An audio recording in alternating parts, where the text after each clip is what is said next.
Welcome mga kapartner sa aming YouTube channel.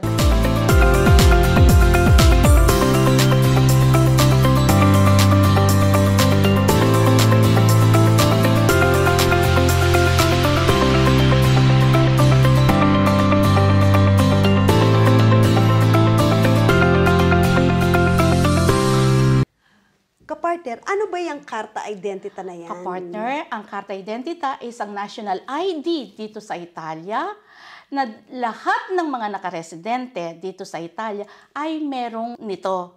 Mapa-Estrangero ka, mapa-Pilipino ka, lahat. Ano pa ang kahalagahan niya? Bakit kailangan nating magkaroon yan? Kasi pagpunta mo lang sa bangko, kapag nag-open ka ng account, Karta Identita ang kailangan. Pupunta ka sa komune, Karta Identita ang kailangan. Kaya ito ay napakahalaga sa bawat tao na naka-residente dito sa Italia. Kahit din sa ano yata, kailangan yan. Yung speed, yung kinukuha ba ngayon? Oo naman. Kung wala kang Karta Identita at Codice Fiscale, hindi ka pwedeng makapag-apply ng speed. Remember mo, kapartner, di ba sa Pilipinas, parang ini-implement nila yung national ID na kamukha dito. Di ba napaka-importante yun doon? Kailangan nga meron yan. Kasi yun yung napaka-importante na identification. Yes. So, meron nga akong kababayan natin, hindi nga siya makapick up ng pera, kasi nga, ang daming hinihingi sa kanya. So, kung meron tayong ganyang national ID, katulad dito, at least yun lang, makikita lahat doon, ang lahat ng mga kailangan. Kapartner, paano ka magkakaroon ng Karta Identita? Kapartner, dati-dati, ang lahat ng mga nangangailangan ng Karta Identita na nag-a-apply ay pumupunta ng direkta sa komune.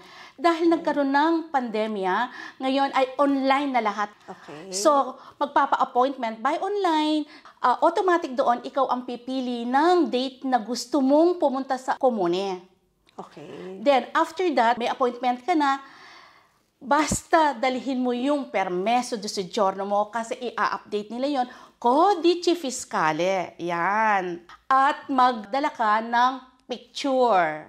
Di ba kailangan nakaresidente ka muna bago ka kumuha Yes, yan? of course. Kailangan nakaresidensya ka muna bago ka mag-apply ng Karta Identita. So, maliwanag. Kailangan nakaresidensya. Yes. So, ano bang itsura niyan? Kang alam ko, yung iba wala pang Karta Identita. Ipapakita ko ngayon ang itsura ng unang Karta Identita na papel. Okay. Ito po ay ganito lang ang itsura ng Karta Identita na kung saan ang pangalan mo, ang birthday mo, ang address mo. Isa pong importante pala mga kapartner. Kailangan ang status civile po ninyo ay ipalagay kung married or single. Pagkatapos po, nandito rin po yung kung anong kulay buhok mo, kung anong kulay ng mata mo. And then, sa likod po, may nakasulat po annotation po. Okay? Ito po ay dokumento con valido ai fini del espatrio, na ang ibig sabihin, kapartner, dito lang sa Italia pwedeng gamitin. Well, pwede mo rin dalhin kapag ikaw ay nagbibiyahe sa Europe. Okay? So, ito po ang itsura ng Karta Identita na papel. Ilang taon nga ang valid niyan, kapartner? Kapag inisyu sa'yo? Ito ay inisyu noong 2012 at ito ay ma-expire sa 2023. So, 10 years. 10 years. Yes. So, dapat pala, katulad nung sa akin, dahil alam kong 10 years, nagdala na talaga ako ng picture na maganda. Kasi 10 taon ko siya gagamitin. Parehas tayo. Di ba parehas tayong nagpaano yata dito? Okay. Ngayon naman is, ang bago ngayon ay ang electronic na Karta Identita. Okay? Ito po siya, card na siya, hindi na siya papel. Nandito rin po yung pangalan ninyo, yung apelyido ninyo, yung birthday ninyo, kailan in-issue, expiration.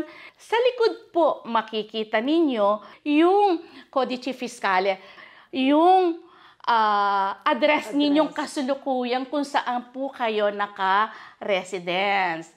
Hindi po kayo pwede magdaya kasi po may picture doon, may picture din po sa likod. Di ba kapartner?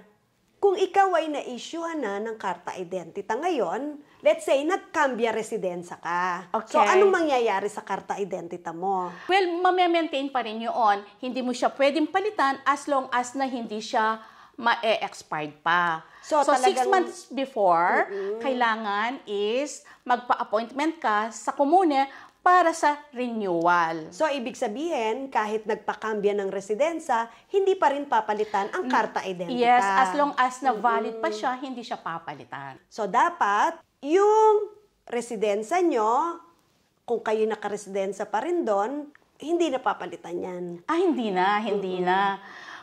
Pwera na lang kung ikaw ay nag-transfer. Kung nawala. Yes, Yan. nag-transfer ka ng ibang probinsya.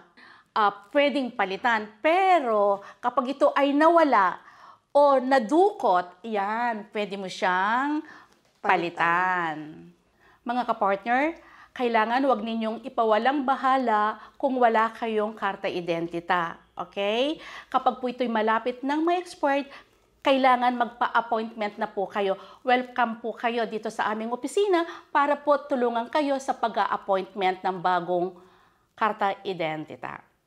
Mga kapartner, don't forget to like, share, and subscribe, and click the notification bell para updated kayo sa susunod na mga videos. Maging updated din sa aming social media platform.